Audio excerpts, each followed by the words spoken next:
Iran गैर मशरूत surrender कर दे, खामनाई आसान हदफ मालूम है कहां छुपे हैं, लेकिन अभी निशाना नहीं बनाना चाहते। सोशल मीडिया पर एक पैगाम में सदर ट्रंप ने कहा, हमारा सब्र खत्म होता जा रहा है। ईरान डील करे या संगीन अंजाम के लिए तैयार हो जाए। फिलहाल ईरान के साथ मुज़ाकरात के मूड में नहीं।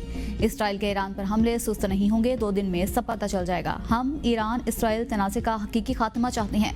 ईरान को कहा था वो जौहरी प्रोग्राम पर डील कर ले। अगर ईरान मुज़ाकरात की मेज पर वापस आता है तो सेनेटर जेडी वेंस या विटकोफ को ईरान भेज सकते हैं। अमरीकी सदर ट्रंप का ईरानी फ़ज़ाओं पर मुकम्मल कंट्रोल का दावा। कहते हैं कि ईरान के पास अच्छे फ़ज़ाई ट्रैकर और मुतादिद दीगर दिफाई आलात थे। अमरीका के तैयार करदा हथियारों का ईरान से मवाजना नहीं किया जा सकता। अमरीका जैसी ताकत किसी के पास नहीं।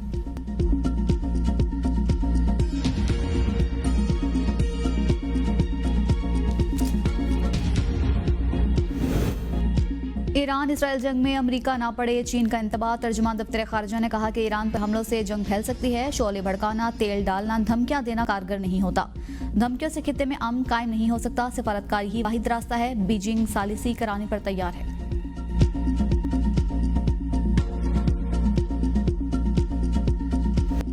पास्तारान इनकलाब ने इसराइल पर नए हमले शुरू कर दिए। ईरान का पहली मर्तबा नए मिसाइल का इस्तेमाल। इसराइल भर में सायरन बज उठे। लाखों शहरी बंकर्स में पनाह लेने पर मजबूर। इसराइली मिसाइल दिफाई निजाम कई मिसाइलों को मार गिराने में नाकाम रहा। मुतादिद इसराइली शहरी हलाक और जख्मी हो गए। ईरानी हमलों में हलाक इसराइली शहरियों की तादाद 27 हो गई। 600 से ज्यादा जख्मी। इसराइल के कई शहरों में हाई अलर्ट। ईरानी मीडिया के मुताबिक बैलिस्टिक मिसाइलों से इसराइल के फौजी अड्डों पर भी हमला किया गया। मोसाद हेडक्वार्टर्स तबाह होने की तस्दीक। इसराइल की सबसे बड़ी ही ऑयल रिफाइनरी भी तबाह। तेल और गैस की पैदावार और सप्लाई ताहाल बहाल न हो सकी। ईरानी हमलों के बाद इसराइली ऑयल कंपनी सोनोल की तरसील में बड़ी कमी। इसराइल के जंगी तहकीकी मरकज की मुतादिद इमारतों को बराह रास्त निशाना बनाया गया। एक अहम तजर्बागाह मुकम्मल तौर पर मलियामेट हो गई। ईरानी वजारत दिफा का कहना है कि दुश्मन इसराइल तवील जंग का मुतहम्मिल नहीं हो सकता। ईरान इसराइल को हैरत ज़दा करता रहेगा। ईरानी वज़ीर दाखिला कहते हैं कि ईरान के मिसाइल ज़खायर तबाह करने के इसराइली दावे बेबुनियाद हैं। हमने अब तक अपने जदीद मिसाइल इस्तेमाल ही नहीं किए। हम तवील जंग के लिए पूरी तरह तैयार हैं।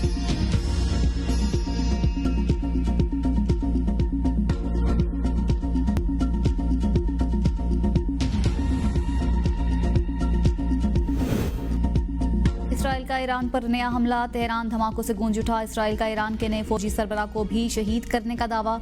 अली शादमानी ईरानी मुसल्लह फौज के सबसे सीनियर ऑपरेशनल कमांडर और सुप्रीम लीडर आयतुल्लाह खामनाई के करीबी मुशीर समझे जाते थे। इसराइली हमलों में शहीद ईरानी शहरियों की तादाद 230 से तजावुज कर गई। 1200 से ज्यादा जख्मी। शहीद होने वालों में 20 फौजी कमांडर्स और 14 साइंसदान शामिल हैं।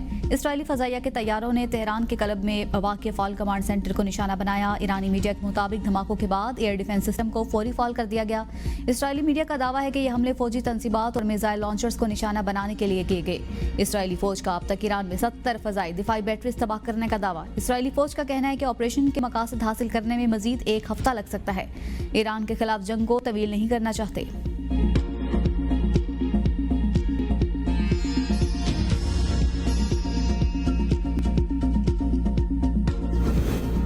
इसराइल आलमी कवानीन की धज्जियां उड़ाने लगा। ईरान में सिविलियन मीडिया हाउसेस और अस्पताल निशाने पर रख लिए। ईरानी टीवी पर हमले में न्यूज़ एडिटर समेत 3 मुलाजमीन शहीद। न्यूज़ एडिटर नेमा रजबपुर और अमले की रुकन मासूमा आज़मी की हलाकत की तस्दीक हो गई। इसराइल का सरकारी टीवी के बाद कौमी रेडियो स्टेशन पर भी हमला। धुएं के बादल मीलों दूर से नजर आते रहे। तेहरान के मरकज में भी एक इमारत पर हमला। अक़वाम मुत्तहिदा के सेक्रेटरी जनरल एंटोनियो गुतरेस और आलमी सहाफ़ती तंजीमों की इसराइली हमलों की मजम्मत। हमलों को जंगी जुर्म करार दिया। ईरानी खातून सहाफ़ी के हमले के वक्त आसाब पर काबू रखने के सोशल मीडिया पर चर्चे। सार्फिन ने तारीफों के पुल बांध दिए।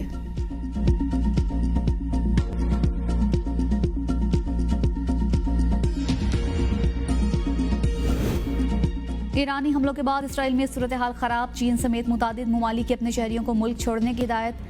चीनी वजारत खारजा का कहना है कि शहरी ज़मीनी रास्ते से उर्दन मुंतकिल हों, जहाँ से उन्हें चीन लाया जाए। जर्मनी ने ज़मीनी रास्ते से शहरियों को इनखला शुरू कर दिया। ईरानी हमलों के बाद इसराइली शहरियों का भी मुल्क से इनखला जारी। समुंदर के रास्ते मुल्क छोड़ने लगे लोग। कश्तियों में कब्र्स रवाना। फ़ज़ाई हदूद बंद। शहरी हज़ारों डॉलर देकर समुंदर के रास्ते निकलने लगे। बैरूनी ममालिक से आने वाले 1 लाख से ज्यादा शहरी भी इसराइल में फंस गए। इसराइल का कहना है कि जंग बंद होने के बाद गैर मुल्की शहरियों को वापस भिजवा दिया जाएगा। ईरान से भी मुतादिद ममालिक के शहरियों का इनखला जारी।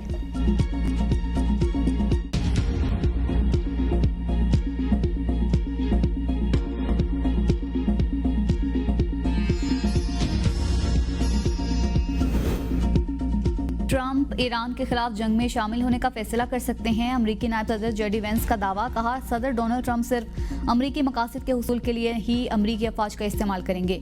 डोनाल्ड ट्रंप आज सिचुएशन रूम में सिक्योरिटी हुकाम से मुलाकात करेंगे ताकि आइंदा का लाया-अमल तय किया जा सके। ईरानी वज़ीर ख़ारिजा अब्बास अराग़ची कहते हैं कि अगर ट्रंप सफारतकारी के लिए संजीदा हैं और ये जंग रोकना चाहते हैं तो इसराइल की जारियत रोकना होगी। वाशिंगटन से एक कॉल नेतन्याहू जैसे शख्स को खामोश कराने के लिए काफ़ी है। ईरानी वज़ीर ख़ारिजा का फ्रांस, बरतानिया और जर्मनी के हम मनसबों को टेलीफोन इसराइली हमलों को सफारतकारी के लिए धचका करार देते हुए कहा कि ईरान सफारतकारी के लिए संजीदा है और मुज़ाकरात का रास्ता कभी तर्क नहीं किया, लेकिन इस वक्त तवज्जो इसराइली जारियत का मुकाबला करने पर है। कतरी वज़ारत ख़ारिजा का कहना है कि ईरान में तवानाई की तंसीबात को निशाना बनाना काबिल मुज़म्मत, इसके असरात तेल की कीमतों पर पड़ेंगे। हम ईरान और इसराइल के माबेन तनाज़े को कम करने के लिए हर मुमकिन राब्ते कर रहे हैं।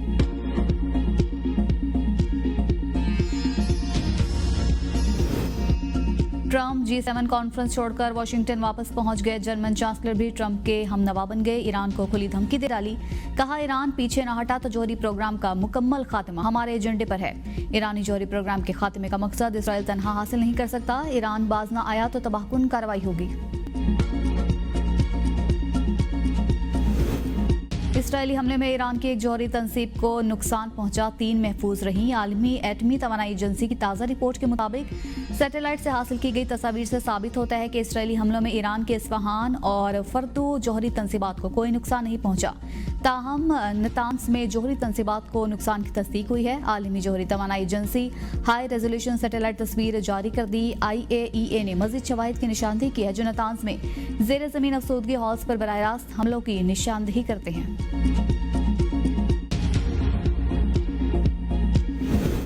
इसराइली हमले पूरी दुनिया के लिए खतरा हैं। उर्दन के बादशाह अब्दुल्ला दोम का यूरोपीय पार्लियामान में खिताब। कहा, ईरान पर इसराइल के हमलों ने खित्ते में तनाज़ात को बढ़ा दिया। उर्दनी बादशाह ने कहा कि जैसे जैसे इसराइल ईरान पर हमलों को बढ़ा रहा है, जंग का दायरा बढ़ता चला जा रहा है। बिलाखिर ये तनाज़ा खत्म होना चाहिए। ईरान पर इसराइल के हमलों के दरमियान कोई नहीं जानता कि ये जंग कहाँ तक फैलेगी।